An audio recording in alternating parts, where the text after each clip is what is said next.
하나님의 백성으로서의 정체성을 잃지 않고 싶어서 목숨을 걸고 예배하는 사람이 있었습니다. 그 대표적인 사람이 바로 다니엘입니다. 메데바사 제국의 왕은 다리오 왕이었습니다.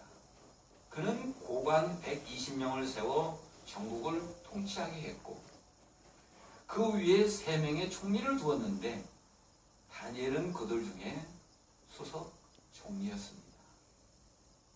그러나 다니엘은 이미 80이 넘은 고령이었고 더욱이 멸망한 바벨론 제국의 고위 관리였기 때문에 그 역량과 관계없이 당연히 제거되어야 함에도 불구하고 수석 총리가 되고 보니 바사 제국의 관료들이 보기에는 눈에 가시였습니다. 결국 그를 시기하던 나머지 총리들과 고관들이 다니엘을 제거할 계략을 꾸미게 되었습니다. 오늘 읽은 성경 7절에서 9절까지 함께 보겠습니다. 나라의 모든 총리와 지사와 총독과 법관과 관원이 의논하고 왕에게 한 법률을 세우며 한 금령을 정하실 것을 구하나이다. 왕이요, 그것은 곧 이제부터 30일 동안에 누구든지 왕 외에 어떤 신에게나 사람에게 무엇을 구하면 사자굴에 던져 넣기로 한 것이니이다.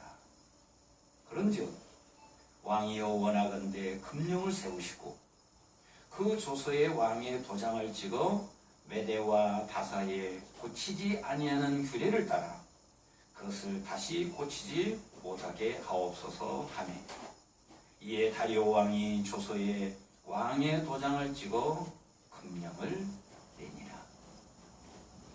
이들의 계략의 핵심은 다니엘이 매일 3번 하나님께 기도하며 예배하는 것을 알고 그것을 빌미로 왕께 고발하여 그를 제거하고자 한 것입니다.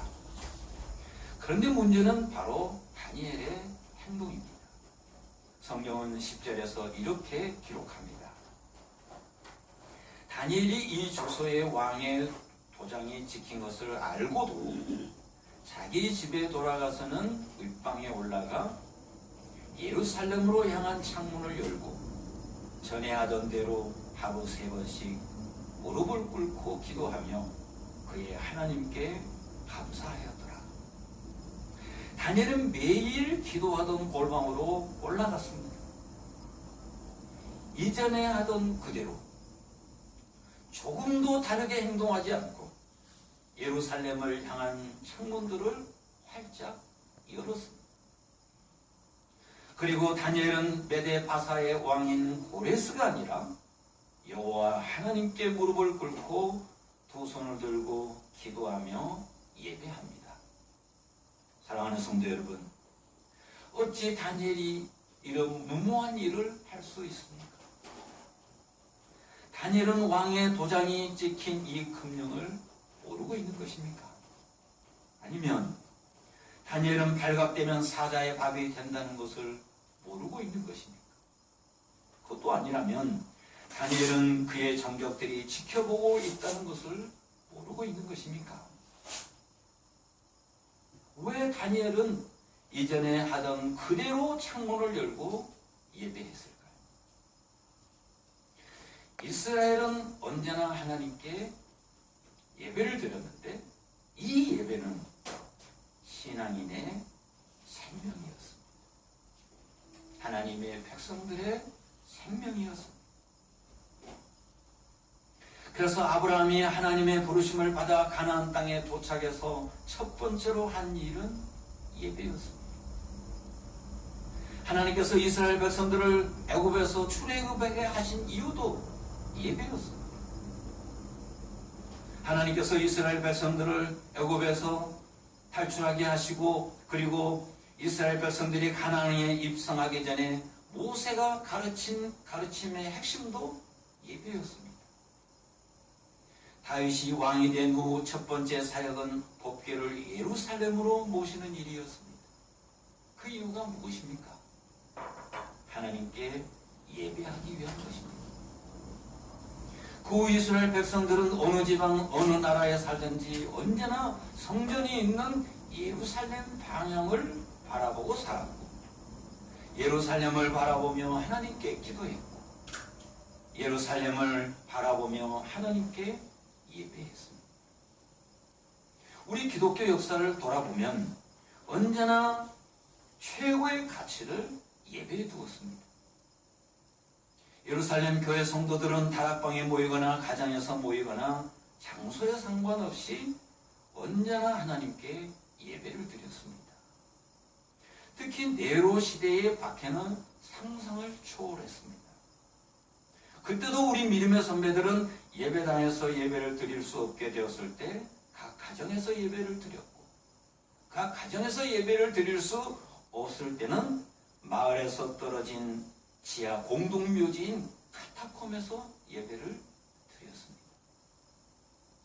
17세기 프랑스에서 박해가 심해지자 믿음의 선배들은 하나님께 예배 드릴 장소를 또 찾았습니다. 그리고 그들은 주변과 격리되어 인적이 없는 광야나 산골짜기에 가서 하나님께 예배를 드렸습니다. 우리 믿음의 선배들은 위기를 만날 때마다 예배할 수 있는 최적의 장소를 찾아 하나님의 이름을 부르며 기도했고, 하나님의 말씀을 통해 그분의 음성을 들었고, 하나님의 은혜를 기억하며 뜨겁게 찬양했습니다. 믿음의 선배들이 이렇게 예배에 목숨을 걸었던 이유가 무엇입니까? 우리 믿음의 선배들에게 예배는 생명 그 자체였습니다. 예배를 드리면 살아있고, 예배를 중단하면 죽음과 같았습니다. 다니엘도 마찬가지입니다. 오늘 성경에 보면 전에 하던 대로 하루 3번씩 무릎을 꿇고 기도하며 그의 하나님께 감사하였다, 이렇게 기록하고 있는데요. 여기에 감사했다라고 하는 이 단어는 히브리어로 예다라는 단어입니다. 그 뜻은 손을 들고 하나님께 감사하거나 찬양하는 행위를 말합니다. 이것은 곧 하나님께 드리는 예배를 의미합니다. 왜 다니엘은 바벨론에 가서 또 예루살렘을 향한 창문을 열고 하나님께 예배하는 것입니까? 생명이 위협하다 하여 예배를 포기할 수는 없었습니다.